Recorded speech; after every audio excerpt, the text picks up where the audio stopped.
October 1969. The Hunt Report is published. In October 1969, British progressive rock band King Crimson released their debut album In the Court of the Crimson King. A song contains the lyrics, "The gardener plants an evergreen whilst trampling on a flower." This is an apt description of what was also happening in Northern Ireland at the time, where both sides of the conflict believed they were making a difference. But in essence, their actions were doing more harm than good. Between the 9th and 10th of October, British Home Secretary James Callaghan made a second visit to Northern Ireland. Following meetings between Callaghan and the Stormont government, plans for further reforms were agreed upon in a communiqué. The matters covered included the establishment of a central housing authority, reforms to the Royal Ulster Constabulary in light of the Hunt Report, reforms to the legal system, and the issue of fair employment. It was on the 10th that the Hunt Report was published. The report recommended that the RUC become an unarmed force, the Ulster Special Constabulary, the B Specials, be disbanded, and a new RUC reserve should be set up. It was also recommended that a fresh, locally recruited part-time force be established under the control of the British Army. This force would later become the Ulster Defence Regiment. To oversee the reforms recommended in the Hunt Report, Arthur Young was appointed as Chief Constable of the RUC.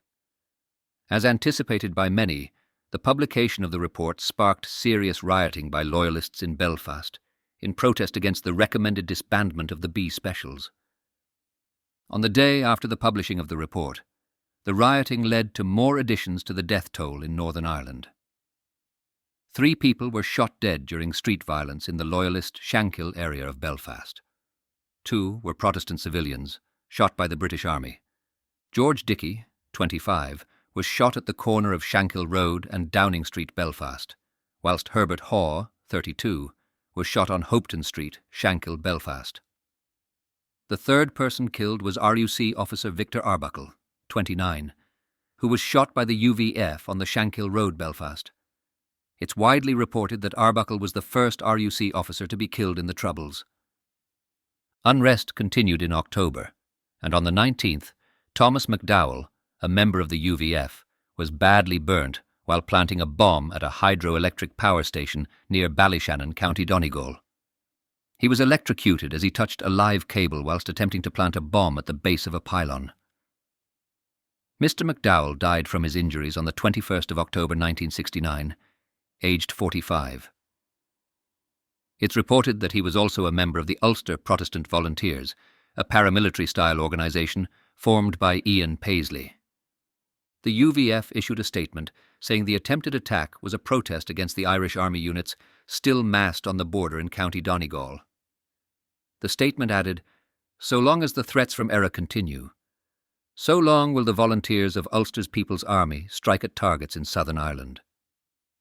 The UVF kept their word, and on the 31st of October exploded a bomb at the gravestone of Wolfe Tone, the founding father of Irish republicanism, in Bodenstown, Sallins, County Kildare. The blast occurred at 5 a.m. and destroyed a headstone. Thanks for listening to this episode of Tales of the Troubles. To ensure you never miss an episode, please click the follow button and enable notifications. If you have family or friends who would also like this podcast, please share.